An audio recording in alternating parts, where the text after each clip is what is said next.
saya telah minta jentera kita, Pantau Madani, dan saya minta kerjasama JLC, JIC supaya dapat interact secara langsung dengan pimpinan untuk memastikan pelaksanaan program-program yang ikut dasar yang kita tentukan. Ya.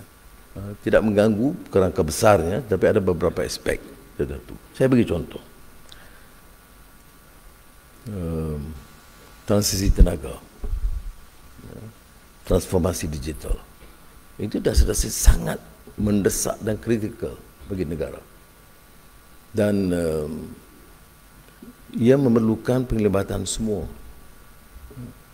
Transformasi digital itu kalau kita tidak secara pantas dan pesat bawa perubahan sistem pendidikan dalam pengelolaan tata kerja kita, ia akan menyebabkan kita agak ketinggalan.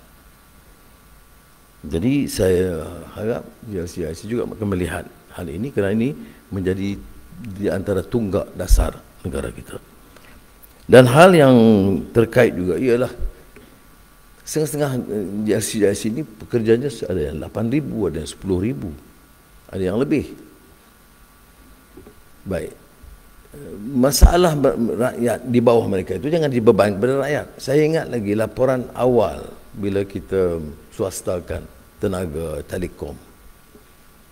Dan saya juga panggil Petronas masa itu. Saya kata, mereka tentulah bila swastakan, catatan keuntungan besar.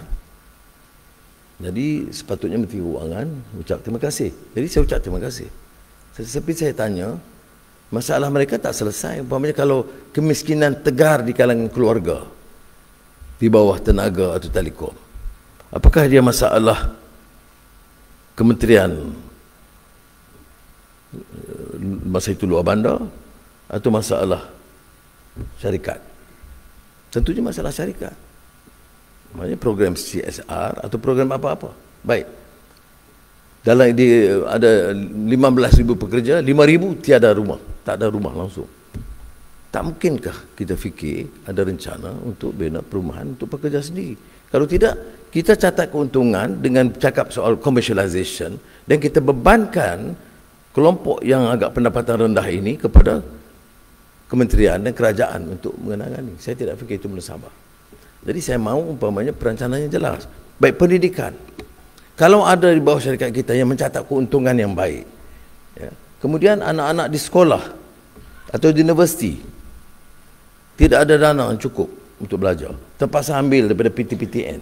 Ini hal-hal yang harus diteliti. Apakah mampu? Saya tidak fikir semua harus dibiaya, kerana mungkin ada kekangan dari satu syarikat. Tetapi hari ini harus diperhatikan. Jadi selain daripada soal pelaburan, keuntungan, ya, kecekapan digital dan lain-lain, hal yang menyentuh kepentingan pekerja sendiri, syarikat sendiri, itu mesti diatasi. Jadi saya minta dalam masa tempoh 1 bulan itu melaporkan kepada kita, mungkin kepada menteri dan KSP, untuk sampai kepada saya apa dia rencananya, baik rencana pelaburan, rencana Bumi Putra, rencana perumahan pekerja, rencana pendidikan dan meningkatkan mutu pendidikan. Petronas memang terkenal ada beasiswa yang besar. Saya percaya yang lain Tenaga Telekom juga memberikan beasiswa. Bank-bank juga masuk Maybank dan lain-lain, ada rencana-rencana latihan dan program. Baik, tapi saya nak dapat laporan supaya ada kefahaman yang lebih jelas. Tapi yang saya ingin menyentuh juga ialah masalah perumahan mereka, masalah kadar upah mereka, masalah pendidikan mereka. Mana mungkin umpamanya syarikat kerajaan ada pekerja yang anak dia nak masuk universiti tak cukup dana dan oleh itu tak jadi masuk universiti. Saya tidak fikir hal ini boleh kita pertahankan. Sebab itu umpamanya arahan saya tahun lalu bila ada pelajar miskin dapat PTPN tak cukup, maka universiti tidak boleh menolak masukan mereka. Biar dia masuk dulu, kemudian kita cari jalan dan kaedah untuk bantu mereka. Hal-hal ini mesti diselenggarakan. Barulah betul negara ini negara madani.